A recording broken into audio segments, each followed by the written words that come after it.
Hey everyone, it is Dave. Welcome again to another edition of Culling My Collection. This is going to be the second in the series of showcasing my Sherlock Holmes books.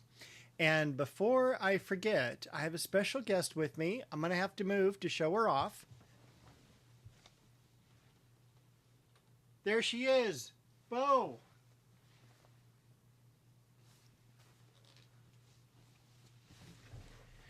She decided to join us tonight as well. Normally she's a little bit further over, but as you can see, there's some books in her way, so she's right behind me. She'll probably join us sometime during the show. I also have brought a couple cool things. One is when I think about Sherlock Holmes, I think about spending time as a kid with my dad because he's the one who turned me on to Sherlock Holmes. We would watch the Basil Rathbone, Nigel Bruce movies here in Los Angeles when I was a kid. It was on KHJ TV, Channel 9, on Sundays, I believe it was. And it was like a weird time. It was like 2:30 to 4 p.m. is when the shows would air. And they were fantastic. And I love them so much. But my dad was a pipe smoker. And so luckily I was able to get some Borkham Riff tobacco, which is something that he would smoke. And these came in pouches. You just kind of unwrap them. And then the tobacco is in this area here. It came in, and you can even, from here, you can smell it. This is Cherry Cavendish. And I remember him just, taking his pipe, filling it up, and smoking it as we would watch the Sherlock Holmes movies. But also he would spend time reading the books and everything. Besides the Cherry Cavendish, it came in whiskey. And there was one other flavor I can't remember offhand. But that smell just reminds me of being a kid. I'm also, besides the 15 books tonight, I'm going to show you two games that I have Sherlock Holmes based as well. So the first thing I want to do, because I found it the other day after we had our first Sherlock Holmes talk, is my original Sherlock Holmes, I guess you could call it a compendium, all the Sherlock Holmes stories together in one volume. To show you how old this is, okay, so this is a pretty deep, and I'm colorblind, I'm going to call this red. But from being on the shelf, look at how light that is compared to the front of the book, which would obviously be covered by other books. This is a copy I know we got from either B. Dalton or Pickwick Books back in the 80s. I'm just going to open it up and see if there is a copyright. 1982 is when this came out. So that sounds about right. I would have been 12 years old. And so anyway, it was really cool to find this. And I'm guessing the first story is A Scandal in Bohemia. We'll see here. Hold on. Sure enough, A Scandal in Bohemia. I remember reading that as a kid back in the 80s. I never really read through this. And I still to this day have not finished reading the canon, which is bad in one respect because I'm a huge Sherlock Holmes fan. But it's also really, really great because I have some stories I haven't read yet.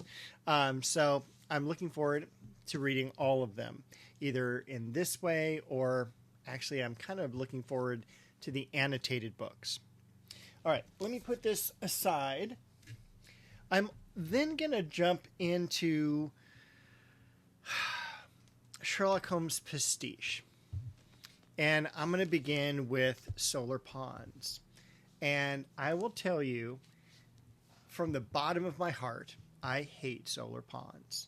Why do I hate him? So this guy, August Derleth, who is actually a really interesting character because I love H.P. Lovecraft. And after his death, August Derleth begins Arkham House Publishers and publishes all of Lovecraft's books, writes some stories in the same vein and everything. Not quite as good, but they're okay. And he's a big Sherlock Holmes fan too. So he writes a series of books. I think there's maybe 5 or 6 in the series. And they are based on this guy, Solar Ponds, and he's basically has a Dr. Watson, and he's solving mysteries. And I never liked them. I think probably because I was introduced to them when I was too young to really know about them, and to know what he was trying to do with the pastiche. I was given all like 5 books in the series. I hated them so much, I threw them away. How much does that bother me today, knowing that these books are a couple $100 each, and knowing that only 3,000 of each of them were printed? It bothers me a lot, and I just wish I had that time back to pull them out of the trash can. I don't throw away books, as you can tell from around me. And there are very few things I've ever thrown away in that kind of, in the book field, or any gift really. So I've had to rebuy some of these. And I bought this one from Otto Pinsler from the Mysterious Bookshop in December last year. This was a Christmas gift to myself, and I bought it primarily because it was signed. In that same series, the last book that came out, and I don't know if I can pronounce this correctly, the Praed Street Dossier. And so I'm going to read you the inside cover, by the way, also signed. This book is an associational item for the growing number of Praed Street irregulars. So he even takes the Baker Street irregulars, and the followers of Solar Ponds are now the Praed Street irregulars, for whom Solar Ponds has proved to be an entertaining latter-day Sherlock Holmes. Here are the marginal writings, I would agree, concerning the beginnings of Solar Ponds, the sources of the tales, Dr. Parker's background, the favorite pastiches of some readers and critics. All right. So I joke fun a little bit about this, but it's not Sherlock Holmes. It's never going to be Sherlock Holmes. But if you enjoy August Derleth and his writings of Solar Ponds, that's fantastic. The next book I want to talk about, I'm going to talk about these pretty quickly. Carol Nilsson Douglas. And I have some really cool books from her. We have this one here, Castle Rouge, which is a novel of suspense featuring Irene Adler, Sherlock Holmes, and Jack the Ripper. Good sized book, beautiful cover, great cover art. The pages and the font, fantastic as well. There is a note here from Book Carnival. Book Carnival is in, is it Tustin? I think it's the city of Orange. It's on Tustin Boulevard, and it's in a little shopping mall. It is closed Monday and Tuesday, and that bothers me because I work in that area on Tuesdays. So I never get to pop in unless I make a special trip down there. And this is marked, by the way, a review copy. Book Carnival is owned by this older woman, Anne, who's just a lovely lady. And she has this bookstore that is focused primarily on mysteries, some weird fiction, also some romance, which I thought was very interesting as the combination. And this predates the books by, now I'm losing my mind on the name of the other lady who writes Sherlock Holmes and Irene Adler stories. It'll come to me later. But, and she's a very prolific author. The other book that I have from her is called Spider Dance, a novel of suspense featuring Irene Adler and Sherlock Holmes. Irene Adler is the beautiful opera singer who bested the best detective in the world, the only woman to ever outwit Sherlock Holmes. She has spent years in self-imposed exile in Europe in an attempt to reinvent herself and create a new life, because she cannot remember the old one. But now circumstances have forced the diva-turned-detective to investigate a past she doesn't remember on her home ground. So kind of an interesting book. Again, just beautiful cover art. Pretty decent sized book as well. So good amount of time you can spend reading that. Irene at Large.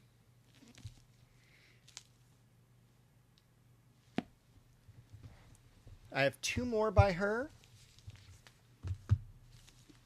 I have, and there's a reason I'm showing you these.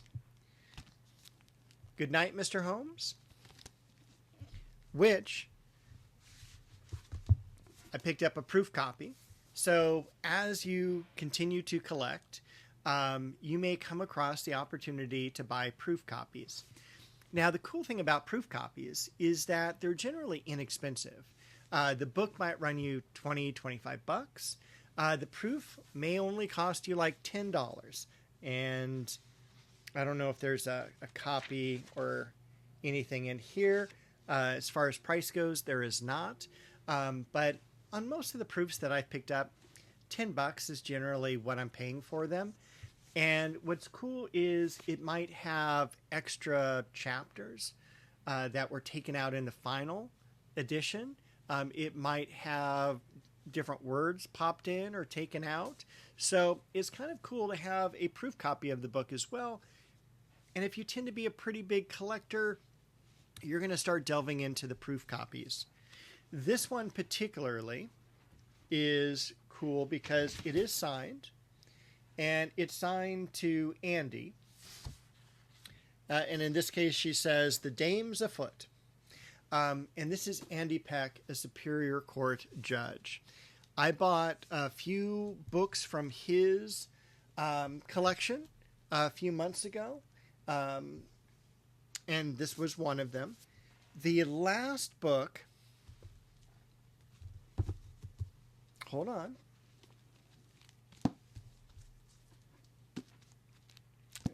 Is this one here. Good Morning, Irene. All right. So what's exciting about this one is that there is a book plate. And the book plate is signed Carol Nilsson Douglas, July 2nd, 1991.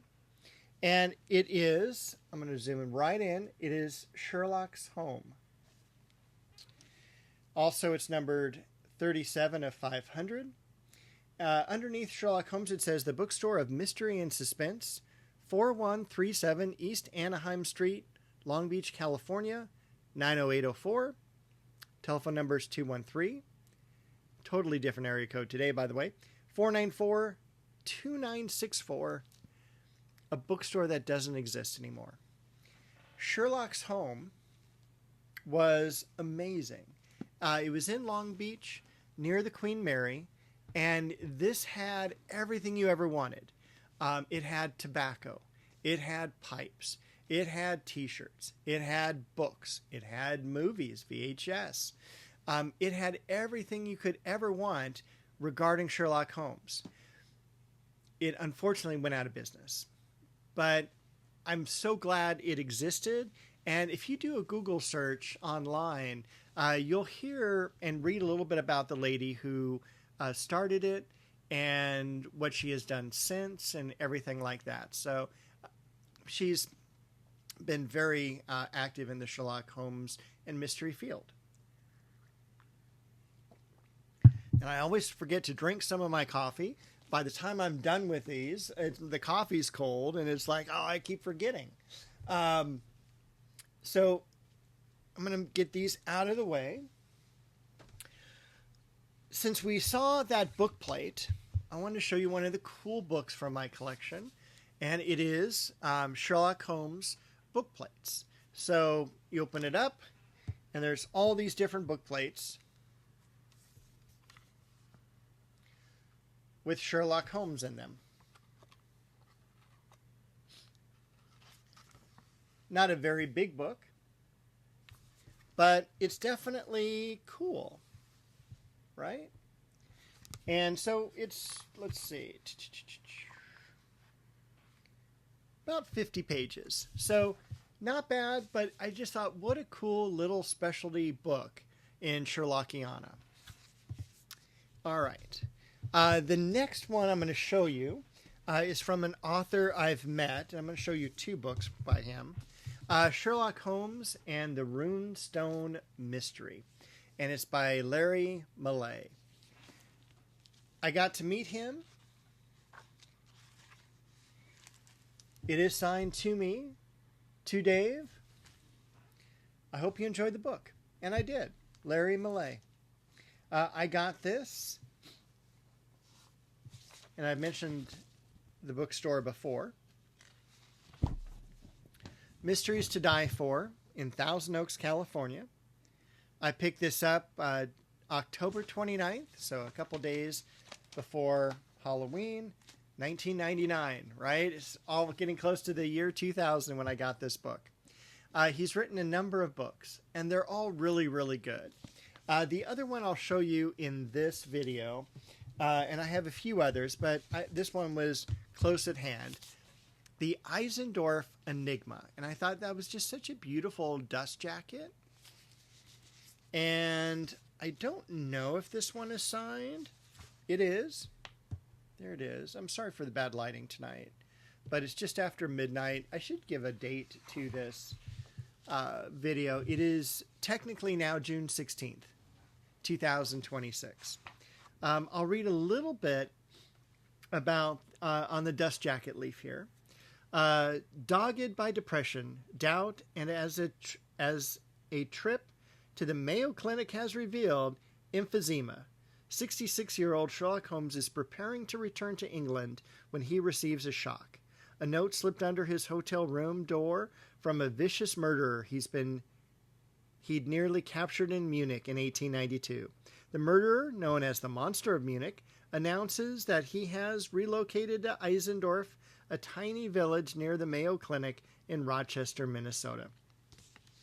And I will tell you, the stories that Larry Millay writes tend to be focused around Minnesota, where the author lives.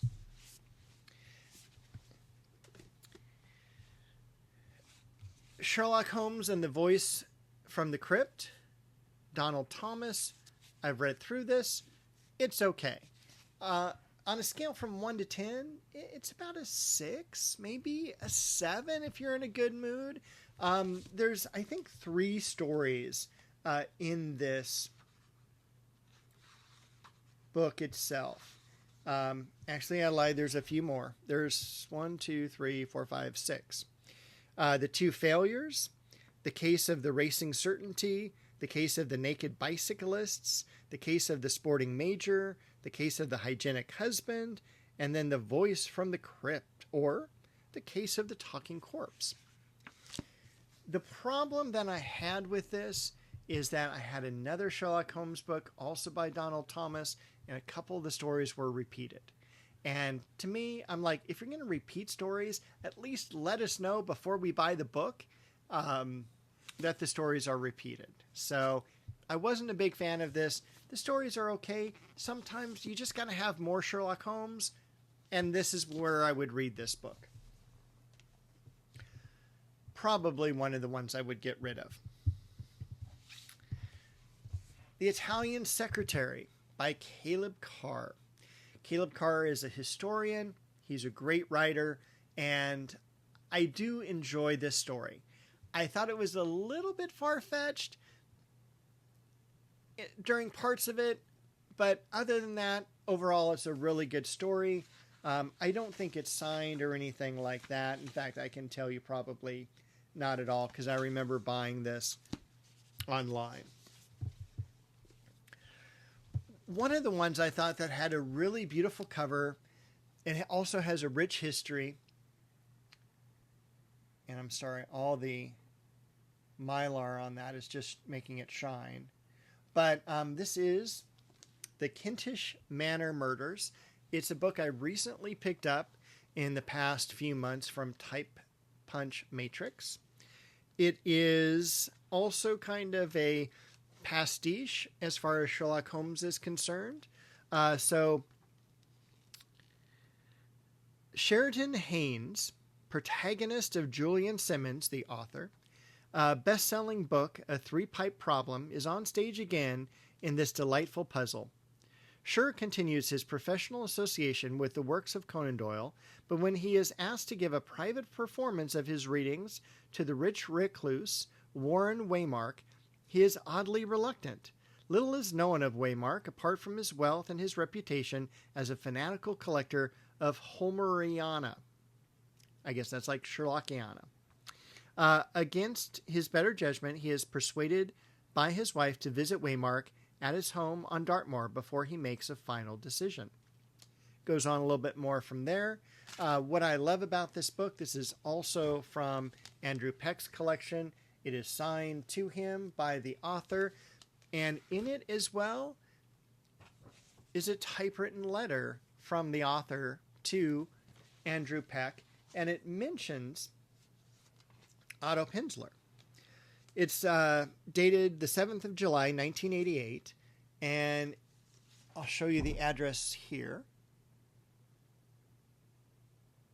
Sorry for hitting the mic there. Dear Mr. Peck, your letter leaves Sherlock Holmes, or at least Sheridan Haynes, the character in the book, a little baffled. Does Otto Penzler, from the mysterious bookstore, say he never received the book? However, that's a mystery perhaps insoluble. And here's a copy suitably, I hope you'll think, inscribed. About the bound proof copy. I'm afraid I can't do this. There is a collector in Finland who has bought all my later crime stories, including manuscripts and proof copies. He has no particular Holmesian interest, but wants everything I write of a criminal kind and buys even book reviews. So I feel I must keep faith with him. With very best wishes, Julian Simmons. That was a great letter. And again, I love this copy. The book looks fantastic. That is the 15 books. I also promised 2 games.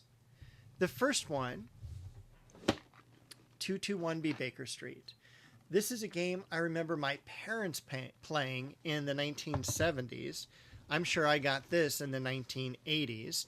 I think it was a gift from someone. I don't know who, to be honest with you. I'm going to show you the board here in just a moment, because the board is iconic.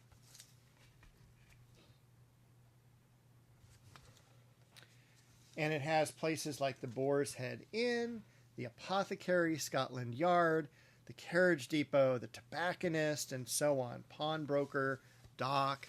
Really kind of cool.